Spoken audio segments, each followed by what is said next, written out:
101. Olho morto.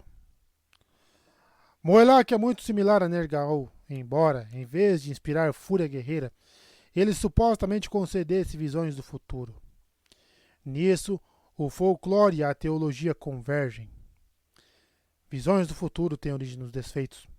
Vêm do inimigo. Da Mítica de Hesse, página 143. Adolin repuxou o casaco de pé dentro da cabine do capitão Ico. O Espreno havia emprestado o aposento para ele por algumas horas. O casaco era curto demais, mas era o mais comprido que o Espreno possuía. Adolin havia cortado as calças abaixo dos joelhos, então enfiado a barra nas meias longas e botas altas. Enrolara as mangas do casaco para combinar, imitando um estilo antigo de Tailená. O casaco ainda parecia folgado demais. Deixe-o desabotoado, decidiu. As mangas enroladas parecem intencionais dessa maneira. Ele enfiou a camisa na calça, apertou bem o cinto. Bom por contraste. Ele se estudou no espelho do capitão. Precisava de um colete. Isto, felizmente, não era tão difícil de falsificar. Ico havia fornecido um casaco vinho pequeno demais para ele. Adolin removeu o colarinho e as mangas, costurou para esconder as bordas toscas, então o cortou nas costas. Tinha acabado de dar os toques finais com alguma renda nas costas quando o Ico veio ver como ele estava. Adolin abotoou o colete improvisado, vestiu o casaco, então se apresentou com as mãos junto ao corpo. Muito bonito, disse Ico. Você parece um espreno de honra indo para a festa da luz. Obrigado, disse Adolin, se inspecionando no pequeno espelho. O casaco precisava ser mais longo, mas não me acho capaz de baixar as bainhas. Ico estudou com olhos metálicos, bronze, com buracos fazendo às vezes pupilas, como Adolin já havia visto em algumas estátuas. Até o cabelo do espreno parecia esculpido. Ico parecia até um rei transmutado de uma era antiga. Você era um governante da sua raça, não era? Perguntou Ico. Por que partiu? Os humanos que temos aqui são refugiados, comerciantes ou exploradores, não reis. Rei. Adolin era um rei? Certamente seu pai desistiria da abdicação agora que o Rocar havia morrido. Sem resposta, disse Ico. Está tudo bem, mas você era um soberano. Dá para ler isso em você. Um berço nobre é importante para humanos. Talvez um pouco importante demais, não é? Comentou Adolin, ajustando a echarpe que fizera a partir do seu lenço. Isso é verdade, concordou Ico. Vocês são todos humanos, portanto, independentemente do nascimento, nenhum é confiável com juramentos. Um contrato para vigiar, tudo bem, mas humanos traem quem confia neles. O espreno franziu o senho, então pareceu constrangido, desviando o olhar. Isso foi grosseiro. Grosseria não é necessariamente mentira, contudo. Mesmo assim, não quis insultá-lo. Vocês não têm culpa. Quebrar juramentos é simplesmente de sua natureza humana. Você não conhece meu pai, replicou Adolin. Ainda assim, a conversa deixou-o incomodado. Não devido às palavras de Ico. Esperando tendiam a dizer coisas estranhas e Adolin se ofendeu. E Adolin não se ofendeu. Blá. Mas que isso? Ele sentia a crescente preocupação de realmente ter que assumir o trono. Ele crescera sabendo que isso podia acontecer, mas também havia crescido desejando, desesperadamente, que nunca acontecesse. Quando ponderava a respeito, achava que essa hesitação se devia ao fato de um rei não poder se dedicar a coisas como duelar e, bem, curtir a vida. E se fosse algo mais profundo? E se ele sempre houvesse sabido da inconsistência que espreitava dentro de si? Não podia continuar fingindo que era o homem que seu pai queria que fosse. Bem, tudo isto era irrelevante. Auletkar, enquanto nação, havia sucumbido. Ele acompanhou Ico de volta na cabine do capitão até o convés, aproximando-se de Shallan, Kaladin e Azuri, que estavam junto da murada de estibordo. Todos usavam camisas, calças e casacos que haviam comprado dos navegantes com esferas foscas. Gemas foscas não valiam muito neste lado, mas aparentemente havia comércio com o outro lado, então elas tinham algum valor. Kaladin olhou boquiaberto para Adolin, fitando primeiro as botas, depois a echarpe, então se concentrando no colete. Só aquela expressão pasma já valeu a trabalheira. Como? Interpelou Kaladin. Você costurou isso? Adolin sorriu. Kaladin parecia estar usando suas roupas da infância. Nunca abotoaria aquele casaco no seu peito largo. A camisa e o casaco de Shallan lhe serviam melhor em termos de medidas, mas o corte não lhe caía muito bem. A Azuri parecia muito mais normal, sem sua dramática combinação de couraça e manto. Eu praticamente mataria por uma saia, comentou Shallan. Você está brincando, disse Azuri. Não, estou ficando cansado das calças friccionando minhas pernas. Adolin poderia me costurar um vestido? Talvez juntando as pernas dessas calças? Ele esfregou o queixo, de onde já brotava uma barba loura. Não funciona assim. Não posso criar tecido magicamente, do nada. Ele calou-se quando, acima, as nuvens subitamente ondularam, brilhando com uma estranha iridescência madrepérola. A outra grande tormenta, a segunda desde sua chegada em Shadesmar. O grupo parou e olhou para o dramático espetáculo luminoso. Ali perto, os navegantes pareceram se impertigar, realizando seus deveres náuticos de modo mais vigoroso. Veja, disse Azuri, como eu falei, eles devem se alimentar dela de algum modo. Shallan estreitou os olhos, então pegou seu caderno e caminhou decididamente para começar a entrevistar alguns dos esprenos.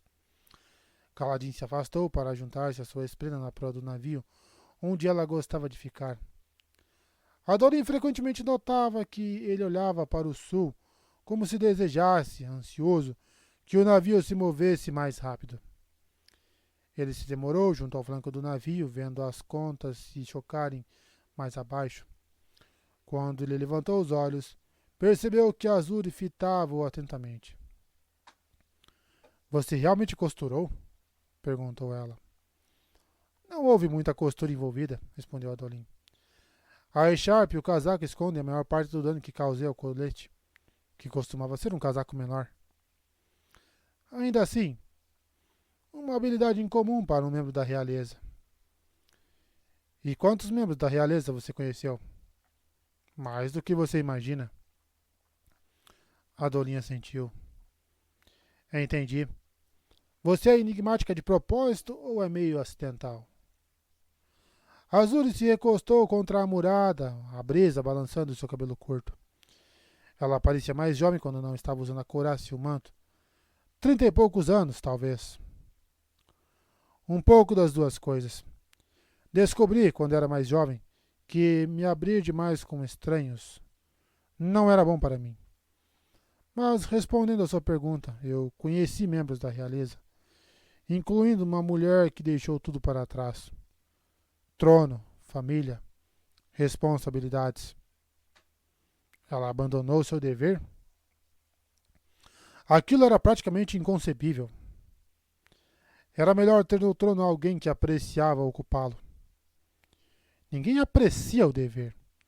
Só fazemos o que nos é exigido para servir ao bem maior. Não se pode simplesmente abandonar a responsabilidade porque teve vontade. Azuri olhou de soslaio para Adolin e ele sentiu o rosto corar. Desculpe, disse ele desviando o olhar. Meu pai e meu tio podem ter me instilado certa paixão sobre o assunto. Está tudo bem. Talvez você tenha razão e talvez parte de mim saiba disso.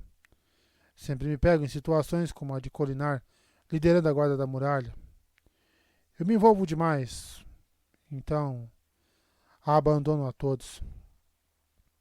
Você não abandonou a guarda da muralha, Azuri, observou Adolin. Você não poderia ter evitado o que aconteceu. Talvez. Não posso deixar de pensar que isso é só mais um de uma longa série de deveres abdicados, de fardos abandonados, talvez com resultados desastrosos. Por algum motivo, ela levou a mão ao pomo de sua espada fractal ao dizer isso. Então fitou Adolin. Mas de todas as coisas que deixei para trás, a única de que não me arrependo é de ter permitido que outra pessoa reinasse. Às vezes, a melhor maneira de cumprir seu dever é deixar que outra pessoa, alguém mais capaz, tente carregá-lo. Que ideia alienígena. Às vezes se assumia um dever que não era seu, mas abandonar um dever só para entregá-lo para outra pessoa? Ele se pegou pensando a respeito. Assentiu para agradecer a Azuri quando ela pediu licença para ir atrás de algo para beber. Ele ainda estava parado ali quando Shallan voltou, depois de interrogar os navegantes. Ela tomou seu braço e juntos assistiram às nuvens cintilantes por algum tempo. Estou horrível, não estou? Perguntou ela, finalmente cutucando-o no flanco. Sem maquiagem, sem lavar o cabelo há dias, e agora vestindo roupinhas sem graça de trabalhador. Eu não acho que você seja capaz de ficar horrível, respondeu ele, trazendo-a para mais perto. Com todas as suas cores, mesmo essas nuvens não são páreo para você. Eles passaram por um mar de velas flutuantes que representava uma vila no lado humano. As chamas estavam aglomeradas em grupos, se escondendo da tempestade. Por fim, as nuvens sumiram, mas eles supostamente estavam perto da cidade agora. Então Shallan ficou empolgada, procurando-a. Finalmente, ela apontou terra no horizonte. Celebrante repousava não muito longe da costa. Enquanto se aproximavam, puderam observar outras naus entrando no porto ou partindo, cada uma delas puxadas por pelo menos 2 mandras. O capitão Ico foi até eles. Chegaremos em breve. Venha pegar sua olho morto. Adolin assentiu, afagando as costas de Shallan, e seguiu Ico até uma pequena sala de popa no porão de carga. Ico usou suas chaves para destrancar a porta, revelando a esplena da espada de Adolin sentada em um banco lá dentro. Ela o fitou com aqueles sinistros olhos arranhados, seu rosto fibroso desprovido de emoção. Gostaria que você não a tivesse trancado aqui, comentou Adolin, baixando o corpo para espiar através da passagem atarracada. Não dá para deixá-los no convés, disse Ico. Eles não olham para onde andam e acabam caindo do barco. Não vou passar dias tentando pescar um olho morto perdido. Ela se moveu para se juntar a Adolin. Então Ico estendeu a mão para trancar a cela. Espere, disse Adolin. Ico, vi alguma coisa se mexendo ali atrás. Ico trancou a porta e pendurou as chaves no cinto. Meu pai. Seu pai? Você deixa seu pai trancado? Não suporta a ideia dele perambulando por aí, respondeu Ico, olhando adiante. Mas preciso mantê-lo trancado, senão ele vai procurar o humano que carrega seu cadáver. Vai cair do convés. Seu pai era o espleno de um radiante? Ico começou a subir os degraus até o convés. É falta de educação perguntar dessas criaturas. Mas a falta de educação não é necessariamente mentira, certo? Ico se virou, olhou para ele, então deu um sorriso triste e indicou o espleno de Adolin. Como você a vê? Como uma amiga? Uma ferramenta? Você usa o cadáver dela do outro lado, não usa? Bem, eu não o culpo. Já ouvi histórias do que elas podem fazer e sou uma pessoa pragmática. Só não finja que ela é sua amiga. Quando chegaram ao convés, o navio estava se aproximando do cais. Ico começou a dar ordens, embora sua tripulação claramente já soubesse o que fazer. Os cais de Celebrante eram grandes e largos, mais longos do que a cidade. Navios atracavam em pires de pedra, embora Adolin não entendesse como eles sairiam dali. Prenderiam os mandras na popa e se puxariam para fora desse jeito? A costa era pontilhada por longos armazéns enfileirados que prejudicavam a vista da cidade propriamente dita, na opinião de Adolin. O navio avançou até um atracadouro em um piro específico, guiado por um navegante com um semáforo. Os marinheiros de Ico desengataram uma peça do casco que se desdobrou em degraus, e um marinheiro desceu imediatamente para saudar outro grupo de navegantes, que começou a soltar os mandras com longos ganchos, conduzindo-os para longe. À medida que cada espreno voador era liberado do cordame, o navio afundava um pouco mais no oceano de contas. Por fim, ele pareceu se estabilizar sobre algum suporte. Padrão se aproximou, zumbindo consigo mesmo, e encontrando o resto do grupo que se reunia no convés. Ico foi até eles, gesticulando. Um acordo cumprido e um vínculo mantido. Obrigado, capitão, disse Adolin, apertando a mão de Ico, que retribuiu o gesto de modo desajeitado. Ele obviamente sabia o que fazer, mas não tinha prática. Tem certeza de que não quer nos levar pelo resto da viagem até o portal Entre Reinos? Tenho certeza, respondeu Ico com firmeza. A região ao redor da perpendicularidade de cultura está com uma péssima reputação ultimamente. Muitos navios desapareceram. E a cidade de Tailém? Indagou Caladin. Poderia nos levar até lá? Não. Vou descarregar mercadorias aqui, então seguir para leste, para longe de encrencas. E, se quiserem, um pequeno conselho. Fiquem em Shadesmar. O reino físico não anda hospitaleiro ultimamente. Pensaremos a respeito, disse Adolin. Há mais alguma coisa que precisamos saber sobre a cidade? Não se afastem demais dos seus limites. Com cidades humanas por perto, haverá esprenos de raiva na área. Tentem não atrair muitos esprenos inferiores e vejam se arrumam um lugar para amarrar esse olho morto de vocês. Ele apontou. O oficial de registro fica naquele edifício à nossa frente, pintado de azul. Ali vocês vão encontrar uma lista de navios dispostos a levar passageiros, mas terão que ir atrás de cada um individualmente para garantir que estejam equipados para levar humanos e que não estejam com todas as cabines ocupadas. O edifício ao lado é de um cambista, onde você pode trocar a luz da tempestades por notas de pagamento. Ele balançou a cabeça. Minha filha costumava trabalhar ali, antes de sair em busca de sonhos tolos.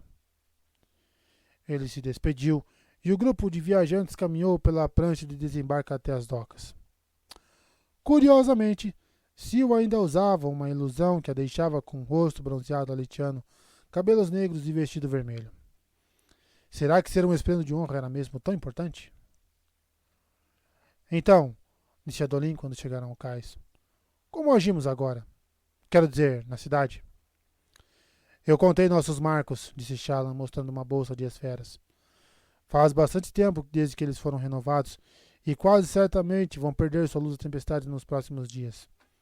Alguns já se apagaram. Podemos trocá-lo por suprimentos e manter os bronzes e as gemas maiores para manipulação de fluxos. A primeira parada é o cambista, então, decidiu Adolin. Depois disso, deveremos ver se conseguimos comprar mais rações, sugeriu Caladin. Só por via das dúvidas. E precisamos procurar transporte. Mas para onde? Indagou Azuri. Para a perpendicularidade ou para a cidade de Tailém? Vamos ver quais são nossas opções, respondeu Caladin. Talvez haja um navio para um desses destinos, mas não para o outro. Alguns de nós podem perguntar sobre os navios e outros atrás de suprimentos. Shallan, o que você prefere fazer? Vou procurar transporte. Tenho uma experiência com isso. Fiz muitas viagens quando estava atrás de Jasna. Ótimo, concordou Adolin. Melhor ter um radiante em cada grupo. Então, Carregadorzinho e Sil, vocês vêm comigo. Padrão e Azuri vão com Shallan. Talvez eu devesse ajudar Shallan, começou Sil. Vamos precisar de um espleno conosco, disse Adolin, para explicar a cultura daqui. Mas primeiro vamos trocar essas esferas. Ah, queria mais informação sobre o olho morto.